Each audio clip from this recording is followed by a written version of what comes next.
at the outset about this recent poll that came out just a couple of days ago, which seems to suggest that the BJP's fortunes in West Bengal are spiraling upwards, that the BJP could pick up as many as 16 seats in the next Lok Sabha elections and picking up about 30% of the votes. So have you then made a big mistake by jumping onto the Titanic and jumping off a submarine that's going to go and hit a target very soon, Dr. Mitra? Well, firstly, I'm not very convinced about the figures. I haven't seen a report on this. But it is not really surprising that the BJP's numbers have increased, which is primarily because the Congress and the left have both collapsed. So the votes have to go somewhere. And BJP is seen as an alternative for those who don't want to go with the TMC. So to that extent, it is not surprising. Over the last few elections, BJP's vote share has been going up. But I will contest the number of seats that has been predicted for the BJP to win in the Lok Sabha. 16 is an absurd figure.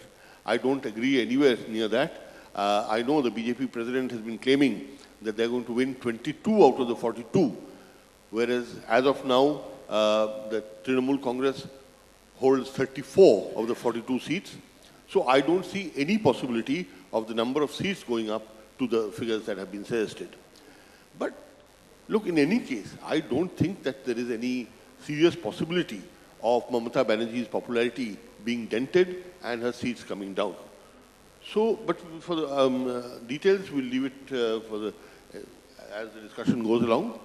But as far as I'm concerned personally, I do believe that if you want to remain active in politics in Bengal and aspire to do something for the state, I believe there is really no alternative to the Trinamool Congress today, which is why I changed from the BJP to the Congress. So tell me, Dada, how has life been as Mamata's man? For the longest time, and I've looked at so many of the past comments you've made, you've really gone after the Trinamool, gone after what's wrong with the manner in which they do politics, and now suddenly, you're one of her. No, not suddenly. I mean, for a long time, I've been feeling kind of suffocated and out of sorts in the BJP. Today's BJP is not the same BJP which I joined under the guidance and inspiration of Atalji and Advaniji. Lot of water has flowed down the Ganga and the Jamuna. Party has changed, as parties must. Over time, new people come in, they bring in a new kind of energy, but also bring in a new kind of culture, with which maybe it was my failure, I could not adjust. And therefore, I felt that I was wasting my time in BJP. And since nobody is growing younger as the days go by, I thought it was time I should, in the time remaining in active politics, I should go to a party that can deliver, is delivering. I've observed the Trinamool over the years, and I find that Mamata Banerjee's dedication to the people, her connect with the people is stupendous. And BJP has nowhere near that kind of connect, at least in Bengal. Okay. Sambit Patra, usually the Ganga flows only in one direction. Here in West Bengal, it seems Ganga ulti beh rahi hai. Usually in Uttar Pradesh and elsewhere, we've seen leaders leaving the Congress, leaving the BSP, jumping into the BJP. In Chandan Mitra, you have an example of Ganga flowing the other way.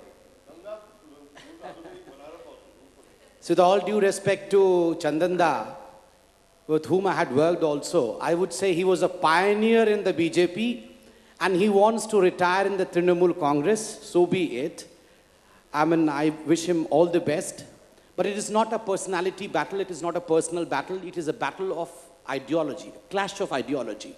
And what I see this, as far as Ganga is concerned, a single word that Mr. Chandan Mitra had used in the beginning was absurdity. The numbers that Rashtriya Adhyaksha of Bharatiya Janata Party had projected in West Bengal, 22, he said that it was an absurd number. Well, Rajdeep is sitting over here, Rahul is over here. Let me tell you, when in fact most of us said that we would be winning somewhere around 325 seats, more than 300 seats in Uttar Pradesh, the whole world was shouting absurd, absurd, absurd. Then it was 325. And remember, I just met Biplav Dev in the corridor because I believe there is a session of the Tripura Chief Minister after this. And when Amit Shah said that, well, yes, we are going to form the government in Tripura, where we had got a meager 1.5% vote share in the last elections. We have crossed the 50% vote share in Tripura this elections. Everyone shouted, absurd, absurd, absurd. Remember 2014, there were people who had taken into oceanography because they could not see Modi wave. Kahan hai Modi wave? And then we had 282 seats. So what you feel is absurdity is in ground a reality because we know to live in reality. And let me tell you, we under Mr. Amit Shah and Modi live at the polling booth, not on television studios or rhetoric debates. In the polling booth. That is where elections are won. And we know what is happening in the polling booths of West Bengal. Let me just conclude by stating that look how far BJP has traveled. 2013, the Panchayat poll elections, from 3% vote share in 2013 to 27% vote share in 2018. The largest feat that the state of West Bengal has ever seen. This is a great travel, I see.